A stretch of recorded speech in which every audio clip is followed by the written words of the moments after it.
नमस्कार। राज्य शिक्षा शोध एवं प्रशिक्षण परिषद पटना बिहार में आपका स्वागत है। आज हम वर्ग 7 के अम्ल, क्षार और लवण पाठ के ऊपर चर्चा करने जा रहे हैं, जिससे यह स्पष्ट हो सकेगा कि अम्ल क्या है, क्षार क्या है, लवण क्या है। तो इसकी शुरुआत हम अम्ल की परिभाषा से करते हैं।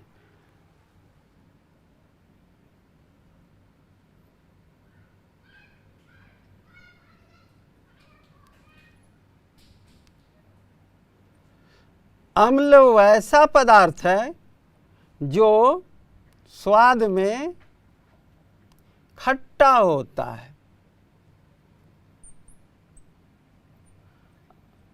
तो हम लोगों ने देखा कि पहला, अम्ल वैसा पदार्थ है जो स्वाद में खट्टा होता है।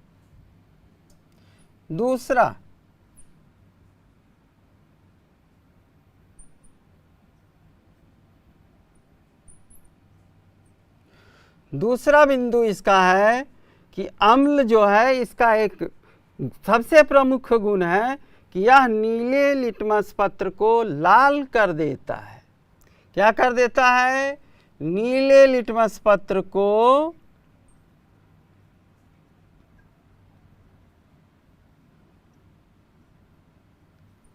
लाल कर देता है। कब करता है, इसकी जानकारी भी हम आगे देंगे।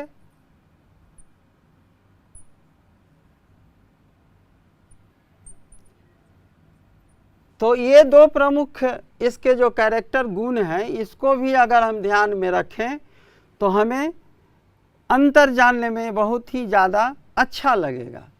अब हम बात कर लेते हैं क्षार की।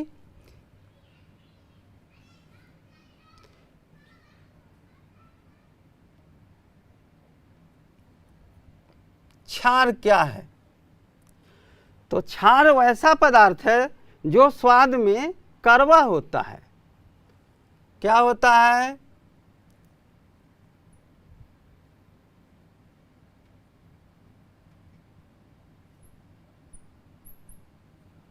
वैसा पदार्थ है जो स्वाद में कड़वा, का मतलब यहाँ तीता से बिल्कुल नहीं है, उसका स्वाद हट के आपको अच्छा नहीं लगेगा, कसैला टाइप का फील होगा। इसको कसैला या कड़वा भी कहेंगे। और दूसरा इसका अंतर हम इसमें स्पष्ट कर दें कि क्षार क्या करता है, लाल लिटमस पत्र को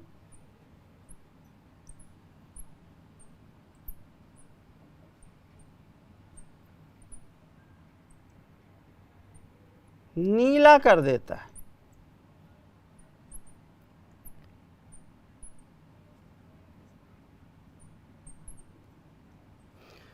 एक बार हम पुनः दोनों में समझने का प्रयास करेंगे। अम्ल वैसा पदार्थ है जो स्वाद में खट्टा होता है, जिसे हम चख करके समझ पाते हैं। क्षार में क्या होता है? वैसा पदार्थ है जो स्वाद में कसैला, कड़वा, मतलब अच्छा टेस्ट उसका नहीं आता है। दूसरा, अम्ल का जब हम जांच करते हैं तो नीले लिटमस पत्र को लाल कर देता है और क्षार लाल लिटमस पत्र को नीला कर देता है। अब हम यह समझने का प्रयास करें कि हम लोगों के चारों ओर विभिन्न तरह के पदार्थ पाए जाते हैं, जिनका हम अपने दैनिक जीवन में बखूबी इस्तेमाल करते हैं, बड़े अच्छे से यूज़ करते हैं। जैसे हम बात कर लें नींबू का इस्तेमाल करते हैं। जैसे हम बात कर लें नारंगी का हम लोग यूज़ करते हैं। और इधर से आप बात कर लें तो सर्फ का, साबुन का। इस तरह से जब आप सोचेंगे तो विभिन्न प्रकार के अम्लीय और क्षारीय पदार्थ आपको समझ में आ पाएंगे, जिसको आप आसानी से जान पा रहे हैं। लेकिन नहीं भी जान रहे हैं तो विज्ञान वही तो है, प्रयोग निरीक्षण के बाद निष्कर्ष से हम जानकारी प्राप्त कर लेते हैं। चाहे कोई भी चीज़ हो, या नियम विज्ञान का केवल अम्ल, क्षार और लवण के लिए ही नहीं लागू है, विज्ञान इसी पर कायम है, जिसके आधार पर हम उसको परख करके बताते हैं कि इनफैक्ट है क्या। और विज्ञान के अंदर ये सारी चीज़ें निरंतर चलती रहती हैं। खैर, हमारी बात हो रही थी अम्ल और क्षार पर। अब दैनिक जीवन में भी हमारे बहुत सारे ऐसे चीज़ हैं जिसके अंदर अम्लीय गुण है, लोगों को पता नहीं होता है कि क्या है। वेरी सिंपल, खट्टा चीज़ खाने के बाद लोग सलाह देते हैं कि अम्लीय चीज़ खाए हैं, दूध का सेवन न करें। लेकिन आपको पता होना चाहिए कि दूध में भी अम्ल है। दही हम लोग यूज़ करते हैं, दही खूब खाते हैं दही, तो दही के अंदर आपको लैक्टिक अम्ल है।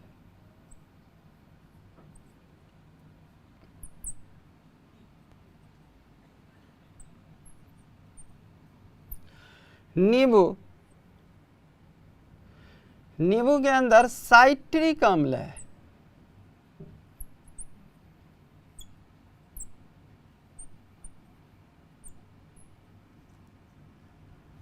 और हम लोग देखते हैं कभी कभी कि चींटी काट लेती है, बिरनी डंक मार देता है, बिच्छू काट लिया, कुछ भी काट लिया, तो वहाँ पे जलन, उसके बाद सूजन ऐसा हो जाता है। तो उसका कारण है कि क्या हो जाता है उसके काटने से, उसके अंदर जब वो डंक मारती है, काटती है, तो वहाँ पर फॉर्मिक एसिड उसके साथ बॉडी में चला जाता है डंक मारने से। बिच्छू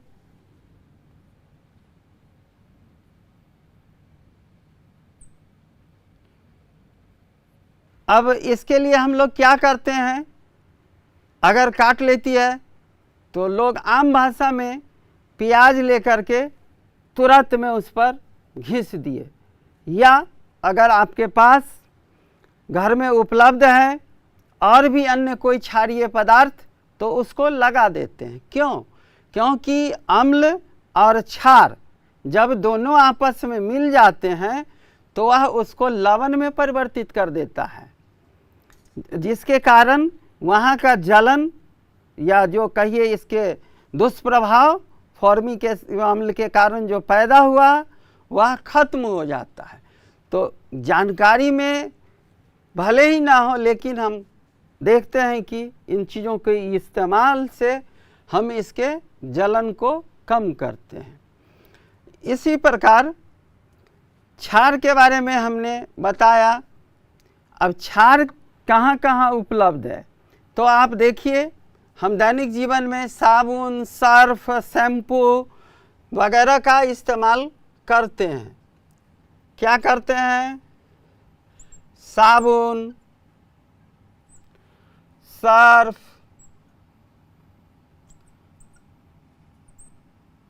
शैम्पू इत्यादि का इस्तेमाल करते हैं। तो इन सबों के अंदर क्षारीय गुण पाया जाता है। तो इस प्रकार से यह स्पष्ट हुआ होगा कि अम्ल और क्षार क्या है, अम्ल और क्षार के लिए क्या क्या चीज़ होना अनिवार्य है। हम लोगों को मुख्य रूप से जो जानकारी में दिखता है आम लोगों को कि अम्लीय पदार्थ, क्षारीय पदार्थ, उसके बारे में आपको जानकारी इससे समझ में बात आई होगी निश्चित रूप से, ऐसा मुझे विश्वास है। अगला चीज़ लवण। तो लवण जो है सो जब अम्ल और क्षार दोनों मिल करके आपस में अभिक्रिया करते हैं, तो अब हम जरा इसे भी समझ लें कि अम्ल और क्षार के जो उसके गुण हैं अम्लीयता और क्षारीयता का, उसके मैक्सिमम और मिनिमम, अधिकतम और निम्नतम हम कैसे पहचान पाते हैं। तो उसके लिए विज्ञान में एक पैमाना बनाया गया जिसे पीएच के नाम से हम सामान्य रूप से जानते हैं, जिसे पीएच स्केल का नाम दिया गया है।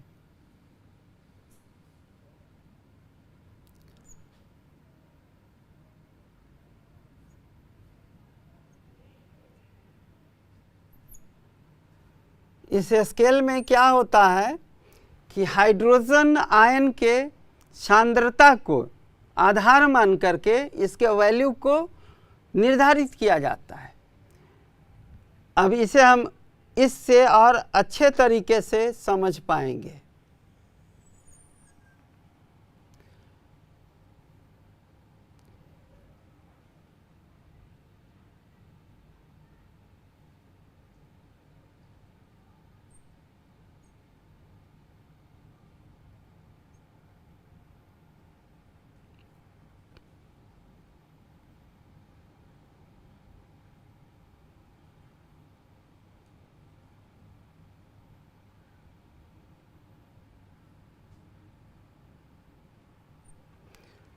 पीएच स्केल पर सामान्य रूप से 1 से लेकर 14 तक अंक उस पर लिखे हुए होते हैं।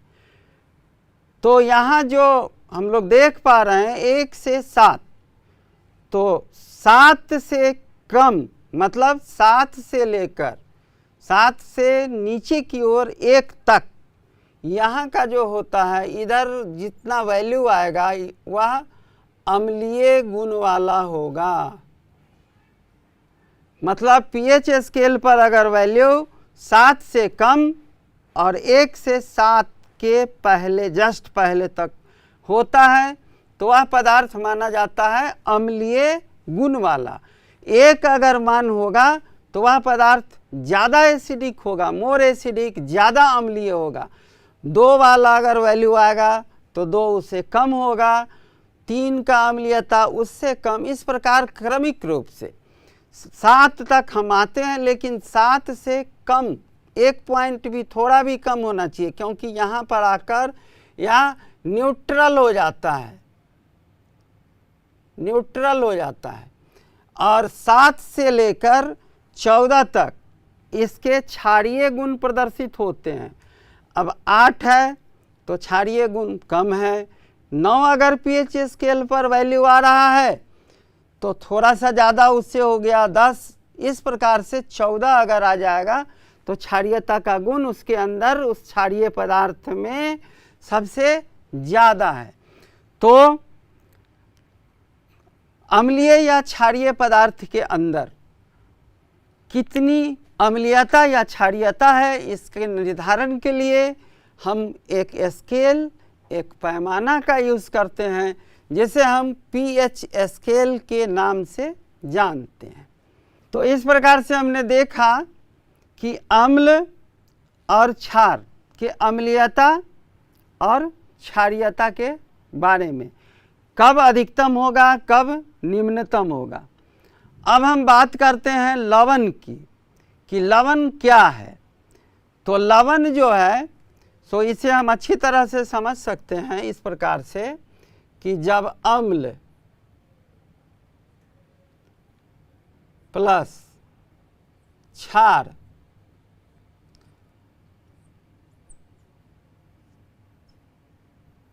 अम्ल और क्षार आपस में मिलते हैं तो एक तीसरा पदार्थ बनता है, जिसके गुण अम्ल के गुण से भी अलग, क्षार के गुण से भी अलग, पदार्थ भी अलग, नया। और इस प्रकार से जो नया पदार्थ बनता है अम्ल और क्षार के मिलने से, वही लवण कहलाता है। तो लवण की परिभाषा यही हो गई। अब लवण, तो लवण के रूप में हम सब लोग अपने व्यवहारिक जीवन में इस्तेमाल यूज़ करते हैं, जैसे नमक, साधारण नमक वेरी कॉमनली सबके घर में इस्तेमाल हो रहा है, लवण है। चीनी, चीनी भी क्या है, लवण है। तो इस प्रकार से हम लोग समझ सकें कि अम्ल और क्षार क्या है। इसके अम्लीयता और क्षारीयता को हम कैसे माप पाएंगे। हमने यह भी समझने का प्रयास किया कि अम्ल और क्षार जब आपस में मिलते हैं तो जो पदार्थ बनता है तीसरा, वह लवण कहलाता है। अब हम इन्हीं चीज़ों को गतिविधियों के माध्यम से, जिसमें दिखा पाएंगे कि अम्ल, क्षार और लवण तीनों को हम बिल्कुल आसान तरीके से खेल खेल में एक रोचक गतिविधि के द्वारा प्रस्तुत करेंगे। अब आप सोचेंगे कि अम्ल, क्षार और लवण के लिए कौन सी जानकारी दे पाएंगे। तो सब आपका परिचय का चीज़ है जिसे आप सबों ने देखा है।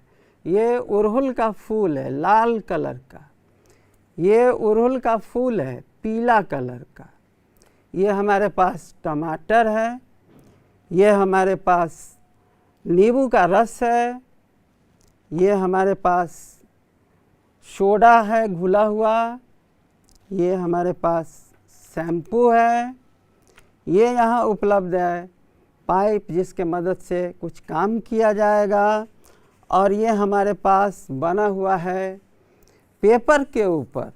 बेसिकली हम काम क्या करने वाले हैं, तो सूचक के रूप में जो हमारे प्रकृति में पाया जाने वाला सूचक है, जैसे नींबू, टमाटर हम घर में यूज़ करते हैं, सोडा या शैम्पू, इन्हीं सब चीज़ों से हम पता करने वाले हैं आज के इस माध्यम से कि इसमें कौन सा अम्ल है, कौन सा लवण है। इसके लिए सबसे पहले हम कुछ पेपर के स्ट्रिप के ऊपर तैयार किए हैं। जैसे ये आपको दिख रहा होगा कि एक स्ट्रिप के ऊपर ये हल्दी का लेप लगा करके इसको सुखाया गया है। क्यों सुखाया गया है, जस्ट इसके बाद आपको हम बताएंगे। यहाँ इसके ऊपर कनैल के फूल को घिस-घिस करके इस स्ट्रिप पर सुखाया गया है। इसके ऊपर ये जो आपने अभी देखा लाल अड़हुल वाला फूल, इसको घिस करके इसको सुखाया गया है। अब इस सब जितने भी स्ट्रिप्स आपको दिखाए हैं मैंने, इसमें हम संकेतक के रूप में, सूचक के रूप में इसका यूज़ करने वाले हैं इस अम्ल, क्षार और लवण के चर्चा के बीच में। तो इसमें सूचक के रूप में हम आपको यह बताना चाह रहे हैं कि लाल अड़हुल का फूल ही यूज़ किया जाता है और डिफरेंट कलर का नहीं। इसीलिए इस फूल को मैं साइड करता हूँ। बस इस फूल से, लाल अड़हुल के फूल से हम इस पर काम करते हैं। अब सबसे पहले अब इसके गुण के बारे में आपको बता दें, क्योंकि यह रसायन विज्ञान का पाठ है, जहाँ रसायन विज्ञान तो अपने आप में बहुत मज़ेदार विषय है, लेकिन यहाँ रसायन विज्ञान जहाँ रस ही रस का प्रयोग करके डिफरेंट कलर के लिए हम लोग निकाल करके, देख करके अंदर अंदर प्रफुल्लित, खुश होते हैं और हमारा काम भी बनता है। तो सबसे पहले मैं आपको बताऊं कि ये स्ट्रिप हमारा हल्दी का लेप किया हुआ बना हुआ है। अब इसका हम जांच करते हैं। इसके ऊपर हम थोड़ा सा नींबू का जो इसका कैरेक्टर, इसका अम्ल का है, इसको मैं इस पर डाल रहा हूँ। लेकिन यहाँ आप देखेंगे कि नींबू डालने से इसके ऊपर कोई प्रभाव नहीं हुआ, कुछ भी नहीं हुआ। कि ये क्या है, कैसे पता चलेगा? तो फिर हम इसके ऊपर क्षार का जो घोल है उपलब्ध, जो हमारे घर से उपलब्ध है, स्थानीय स्तर पर उपलब्ध है, जैसे ही इसके ऊपर लगाया गया, या हल्दी लगा हुआ पेपर का टुकड़ा का रंग आपने देखा कि ये चेंज कर गया। तो इस प्रकार से हमने देखा कि दो तरह के घोल हमारे पास यहाँ उपलब्ध हैं।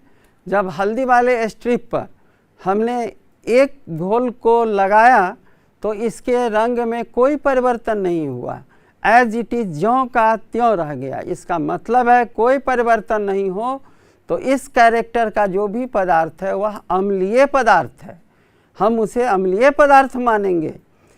लेकिन दूसरा पदार्थ जब हम इस पे लगा रहे हैं अपने बीकर से लेकर, तो हमने देखा कि क्या हुआ, इस हल्दी वाले स्ट्रिप के ऊपर रंग में परिवर्तन आ गया।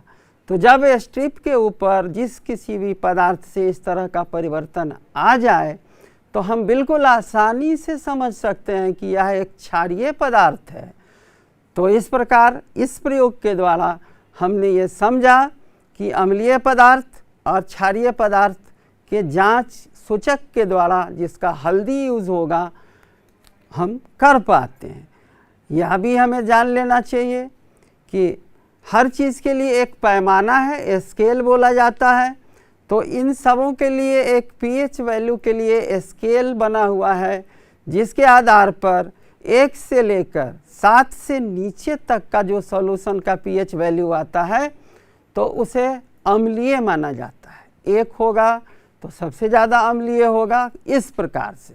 7 जो होगा वह न्यूट्रल माना जाता है, कुछ न्यूट्रल।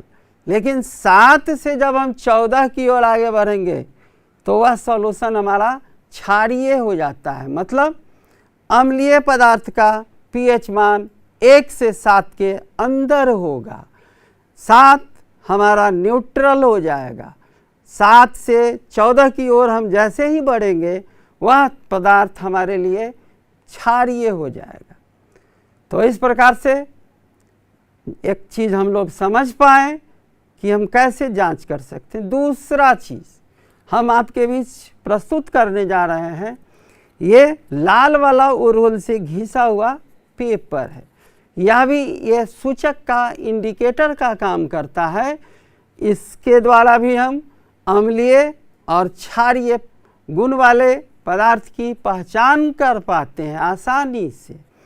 तो इसके ऊपर भी हम बारी बारी से दोनों घोलों का यूज़ करेंगे।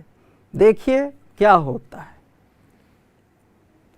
अब इस पर हमने एक घोल डाला, आपको यहाँ दिख रहा होगा कि इसके ऊपर कोई परिवर्तन इसके रंग में, जो रंग इसके ऊपर है, नहीं हुआ। तो जब कोई परिवर्तन ना हो उर्हुल से घिसे हुए पेपर स्ट्रिप के ऊपर, तो हमें समझ लेना चाहिए कि वह पदार्थ क्षारीय पदार्थ है। यहाँ यह बिल्कुल क्लियर है। अब हम आगे देखेंगे कि अब क्या हो रहा है। अब जब हम इसके ऊपर दूसरे बीकर से जो हमारा सॉल्यूशन है, घोल है, उसको हम इस पर डाल रहे हैं, तो दिख रहा है आपको कि इसके कलर में बदलाव आ गया। यह जो मूल रूप में था उससे बदल करके इसका पिंक, रेडिश पिंक पर जा रहा है ये कलर। तो मतलब साफ है कि जब ये स्ट्रिप अपने रंग को अभिक्रिया के कारण बदल दे, मूल जो इसका रंग है उसको चेंज कर दे, तो लगाया गया पदार्थ जिसका हम जांच करना चाह रहे हैं, जिसके बारे में हम समझना चाह रहे हैं, निश्चित रूप से वह पदार्थ अम्लीय है। तो इस प्रकार से दो चीज़ों के द्वारा हमने जानने की कोशिश, यहाँ पर बात आपके बीच रखने की कोशिश की कि हम कैसे अम्लीय और क्षारीय पदार्थ की जांच कर पाएंगे। अब एक चीज़ और हम लोग मज़ेदार चीज़ है देखना चाहेंगे कि खेल खेल में क्या हो रहा है रसायन विज्ञान के अंदर। तो इसके लिए इसके अंदर नींबू का रस है, घोल है।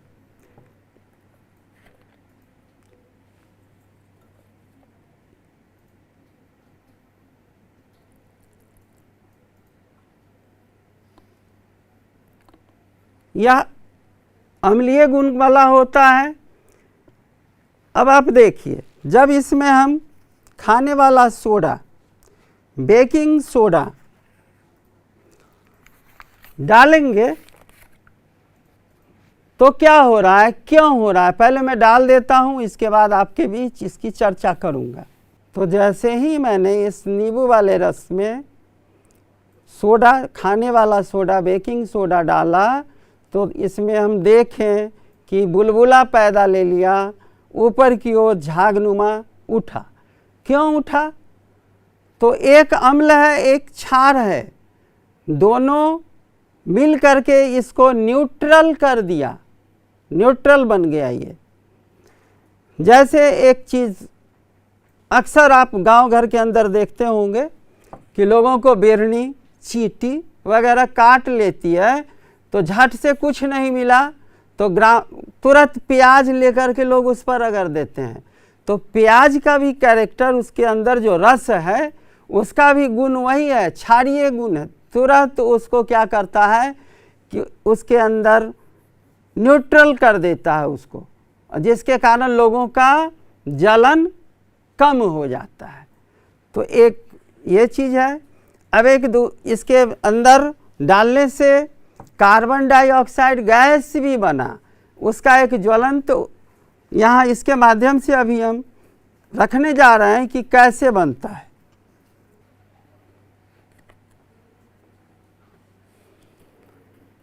अब हमारे पास एक प्लास्टिक का छोटा सा बोतल है जिसके अंदर नींबू का रस पहले से रख दिया गया है, और इसमें अब हमें ये सोडा, खाने वाला सोडा, बेकिंग सोडा डाल रहे हैं। देखिए डालने के बाद इसका क्या अभिक्रिया होता है, इसका हम लोग अध्ययन करेंगे।